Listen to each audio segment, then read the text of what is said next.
Tolong jangan benarkan Perikatan Nasional rampas rumah ini. Timbalan Ketua Wanita Keadilan Juwairiyah Zulkifli tidak gentar berhadapan dengan pengerusi Perikatan Nasional Selangor yang juga bekas mentornya Datuk Seri Muhammad Azmin Ali di Dewan Undangan Negeri Hulu Kelang. Saya anggap ini cabaran baharu untuk saya untuk membuktikan khidmat calon harapan yang boleh bekerja. Saya tidak gentar walaupun orang kata lawan bekas bos sendiri katanya di petik media.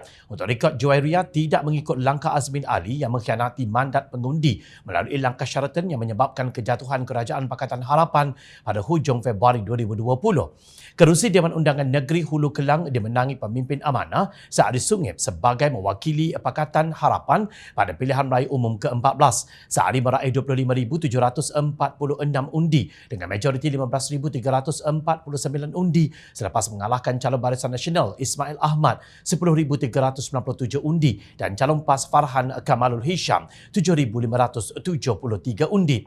Justru dengan gabungan PHBN, peluang Juwairiyah mengalahkan Azmin Ali adalah cerah walaupun beliau adalah anak didik bekas Timbalan Presiden Keadilan itu.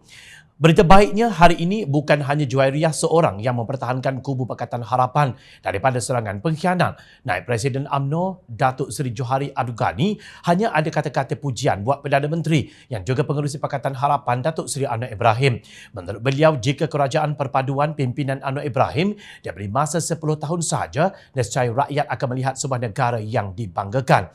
Semalam, bila saya tengok hala tuju ekonomi yang dibentangkan oleh Perdana Menteri kita, saya tengok jika BN dan PH ini boleh bersama-sama kekal bersahabat untuk 10 tahun akan datang. Saya percaya 10 inisiatif ekonomi pasti akan tercapai. Katanya seperti dipetik Harapan Daily. Beliau yakin Malaysia akan mencapai kejayaan melalui hala tuju dan perancangan yang baik dan ia akan tercapai jika politik negara ini stabil. Johari membandingkan sikap pemimpin Kerajaan Malaysia Madani yang meletakkan kepentingan negara dan rakyat lebih utama daripada kepentingan politik, berbeza dengan pemimpin Perikatan Nasional yang menolak untuk bersama-sama membentuk kerajaan perpaduan. Kita lihat sebuah negeri di utara tanah air, rakyatnya terpaksa keluar dari negeri itu untuk mencari pekerjaan. Mereka ini dah diberi peluang untuk mentadbir di sebuah negeri itu lebih 30 tahun dah. Tetapi apa yang berlaku kepada negeri itu? Mereka kata kerajaan mereka berbeza dengan kerajaan pusat. Mereka dizalimi oleh pusat. Saya tanya mereka, Selangor dah berapa penggal sebelum ini berbeza dengan pusat, tetapi Selangor menjadi negeri ekonomi yang paling kuat. Dia berkata demikian sebagai menjawab alasan pemimpin PAS bahawa Kelantan miskin kerana dianaktirikan kerajaan pusat. Johari mengaku beliau adalah antara ahli Parlimen UMNO yang paling awal mengesyorkan agar partinya bersama-sama membentuk kerajaan perpaduan.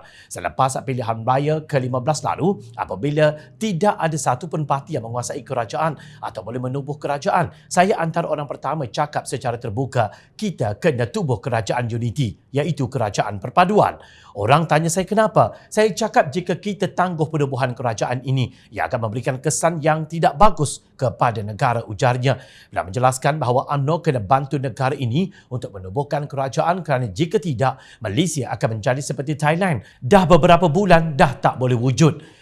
Salah satu sebabnya jika kita dapat wujudkan kerajaan sama dengan Pakatan Harapan, kita akan wujudkan kerajaan yang stabil di negara ini. Menurut beliau, Johari yang biasanya sangat kritikal mengenai hala tuju ekonomi dalam dasar kerajaan sebelum ini, memuji kepimpinan Pakatan Harapan kerana lebih mementingkan negara daripada politik. Sebelum ini kita bangunkan Selangor. Selepas 2008, 2013 dan 2018, saya tengok Pakatan Harapan ini boleh sambung pembangunan itu dengan baik. Sebab itu hari ini, negeri yang boleh dibangunkan dengan begitu sempurna adalah Selangor. GDP terbesar di Selangor, reserve di Semenanjung. Selangor paling banyak sekali. Jika kita tidak tahu mentadbir, kita tidak akan ada statistik yang saya sebutkan itu, kata Johari.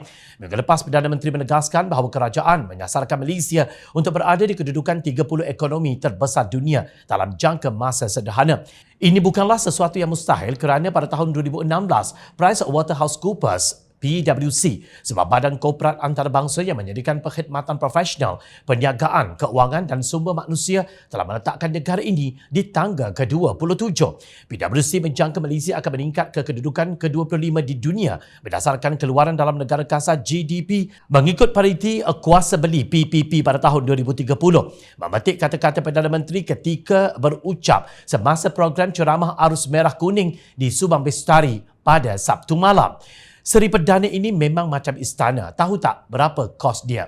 untuk diperbaiki. 38 juta ringgit sekarang diam di mana Ustaz PAS, Pengerusi Perikatan Nasional Tan Sri Mahyadin Mat Yassin memilih untuk membuat renovasi seri perdana sebanyak 38 juta ringgit ketika negara diserang COVID-19 dengan puluhan ribu rakyat mati, ratusan ribu hilang pekerjaan, ada yang menaikkan bendera putih kerana kelaparan dan ratusan pula membunuh diri akibat putus asa.